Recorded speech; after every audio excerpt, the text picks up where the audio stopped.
अगर किसी ने कोई लिबास सिलवाना हो तो उसके लिए दर्जी के पास जाया जाता है, नाप दिया जाता है, डिजाइन बताया जाता है और फिर लिबास तैयार होता है। लेकिन अगर जीन्स पहनने का शौक हो तो उसकी तैयारी के लिए मखसूस माहिर कारीगर ही चाहिए होते हैं। इसीलिए उमूमी तौर पर जीन्स बनी बनाई खरीदी जाती है। जीन्स जमाने जदीद के लिबासों में से एक है जो बच्चों, नौजवानों और शोबिस के लोगों में खास तौर पर मकबूल है। मर्द हो या खवातीन, सभी जीन्स के दीवाने दिखाई देते हैं, क्योंकि जीन्स जैसा खास लिबास पहनने के बाद वो भी खास हो जाते हैं। जिस तरह जीन्स का कपड़ा यानी डेनिम बनने का अमल दूसरे कपड़ों के मुकाबले में बेहद मुख्तलिफ होता है, इसी तरह जीन्स की सिलाई भी खास तरीके, माहिर कारीगरों और जदीद मशीनों की मरहून मिन्नत होती है। मजदूर हो या तलबा, गुलकार हो या अदाकार, सब अपनी अपनी हैसियत के मुताबिक मुख्तलिफ स्टाइल्स और क्वालिटी और ब्रांड्स की जीन्स पहनते हैं। इसलिए दुनिया भर में गारमेंट इंडस्ट्री में जीन्स की तैयारी जरूर की जाती है, लेकिन जिस मयार की जीन्स पाकिस्तान में तैयार होती है वो बहुत कम ममालिक में बनती है। यही वजह है कि पाकिस्तान की जीन्स यूरोपीय ममालिक समेत हर जगह मकबूल है और पाकिस्तान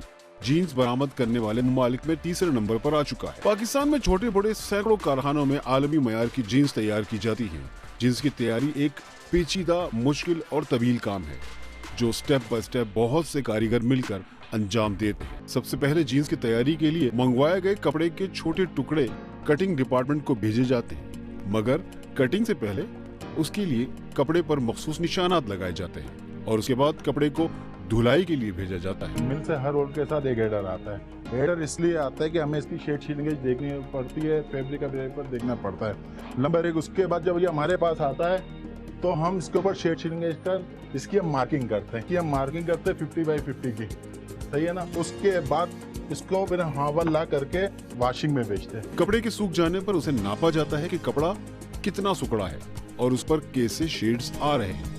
इन सब चीजों की बाकायदा रिपोर्ट तैयार की जाती है। ये रिपोर्ट बन के आ गई, फैब्रिक कितना शीलिंग हुआ है, उसके बाद कितने शेड बने, इसके शेड बनने के बाद ये हमें रिपोर्ट बना के दे दिया जाता है। उसके बाद हमारी QAT डिपार्टमेंट है, क्वालिटी डिपार्टमेंट है, उसको चेक करता है, उसको आके अप्रूव करता है कि हाँ ये ओके है। हमारी तरफ से वॉशिंग से भी हमें अप्रूवल मिलती है। इसके बाद फिर हमारा काम इसके बाद से स्टार्ट होता है। जैसे कि आपको मैंने कहा था कि हम रिपोर्ट बनाते हैं, रिपोर्ट बनाने के बाद हम इसकी फोटो कॉपी करते हैं। एक फोटो कॉपी अपने पास रखते हैं, एक फोटो कॉपी हम अपने ग्रुप को देते हैं। उनके बाद यहाँ से वर्किंग स्टार्ट हो जाती है। अब ये रोल उठाया, अब ये इसकी विड्थ नापेंगे। सबसे पहले विड्थ नापेंगे, विड्थ नापने के बाद ये रोल नंबर और मीटर इसके ऊपर लिखा हुआ होता है और फिर उस पर मखसूस नंबर्स डालकर मशीन पर भेज दिया जाता है। ये प्रोसेस हम इसलिए करते हैं कि हमें फैब्रिक 24 आवर रिलैक्स करना पड़ता है। रिलैक्स इसलिए कि कितना शीलिंग हो रहा है फैब्रिक। हमारे पास एक रिलैक्स मशीन है, ये हम रिलैक्स मशीन पे लेके जाएंगे। फैब्रिक कितना रिलैक्स हो रहा है कि हमें वहाँ पता लगेगा। उसके बाद फैब्रिक आता है हमारी फैब्रिक रिलैक्स मशीन के ऊपर,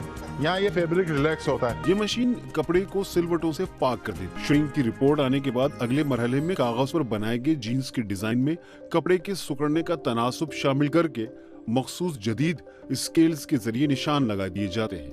कंप्यूटराइज डिजाइनिंग करने के बाद उसे स्कैन किया जाता है और मार्का तैयार कर लिया जाता है। जैसे कि मैंने आपको बताया था कि कपड़ा हमारा रिलैक्स हो गया, उसके बाद हम रिपोर्ट लेके और उसकी ग्रुपिंग लेके मासाब के पास पहुंचते हैं और जो फाइल में हमारे पास रेशियो होता है, किस साइज पे कितनी कटिंग करते हैं, हम दोनों चीज़ें मासाब को बताते हैं कि मासाब ये साइज काटने हैं हमें, ये रेशियो है और ये श्रिंकेज रिपोर्ट आई, इसका हमने फैब्रिक रिलैक्स कर लिया इस ग्रुपिंग का, उस शेड का।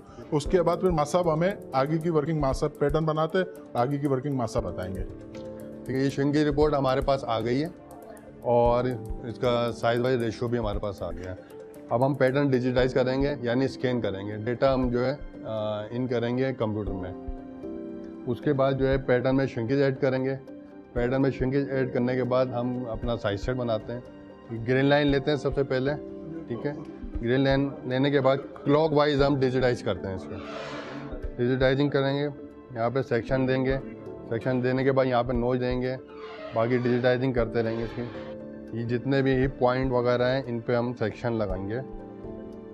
तमाम ग्रेडिंग हमारी इसी पे होती है। डिजिटाइजिंग हमने कर ली है यानी स्कैन कर लिया कंप्यूटर में, हम जाके अब कंप्यूटर पे देखेंगे। जैसा कि ये हमने स्कैन किया है, ये हमारे कंप्यूटर पे जो है पूरा पैटर्न आ गया है। ये फ्रंट है, ये बैग है, ये बैग योग है, ये फेसिंग है, ये सारे तमाम पार्ट्स आ गए हैं। अब इसमें हम ग्रेडिंग पे जाएंगे। इसकी ग्रेडिंग हमने कर ली यहाँ पे और हम फॉरवर्ड कर रहे हैं अब मार्कर मेकिंग के। तो आइए हम दिखाते हैं आपको मार्कर मेकिंग कैसे होती है। ये रेशो आया हमारे पास कटिंग पे से और इसको हम फीड कर रहे हैं इसमें कंप्यूटर में मार्कर मेकिंग के लिए। तमाम रेशो हमने बना लिया है। ये मार्कर हमारा बन गया है एफिशिएंसी के साथ, और इसकी एफिशिएंसी हमारी आ रही है तकरीबन 89-87 के करीब। जैसा कि आपने देखा मार्कर हमारा रेडी हो गया है। अब हम प्लॉटिंग के लिए जाएंगे दूसरे कंप्यूटर पे, वहाँ से हम प्लॉट पे डालेंगे। ये मार्कर हमारा प्लॉट मुकम्मल हो गया यहाँ पे। अब ये प्लॉटिंग पे जाएगा, पूरी डिटेल आ जाती है मार्कर की कि कौन सा साइज़ है, क्या वेट है, क्या श्रिंकेज है और क्या रेशो है, पूरी डिटेल आती है इसकी। लेकिन ये हमने मार्कर प्लॉट पे डाला है। अब ये प्रिंट निकल रहा है बाहर। जो जो पार्ट्स हमने वहाँ पे प्रिंट के लिए डाले हैं वो तमाम पार्ट्स इधर से निकल जाएंगे। ये मार्कर हमारा प्लॉट हो गया है। अब हम इसको निकालेंगे, ये पेपर काटेंगे इसमें।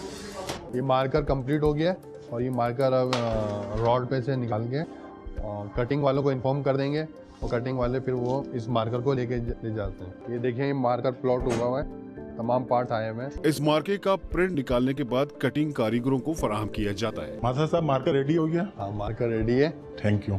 जो आपने बोला था रेशो के हिसाब से वो मार्कर ये निकाल के रख दिया। ठीक है, आपने जाके जैसे कि मैंने आपको कहा था कि मार्कर हमारा रेडी हो गया। जो कपड़ा हमने रिलैक्स करा है वो हम रिलैक्स करके रखा हुआ है। अब ये मार्कर लेके जाएंगे कटिंग डिपार्टमेंट और कटिंग में इसके आपको बताते हैं आगे का प्रोसेस कैसे होगा। लेकिन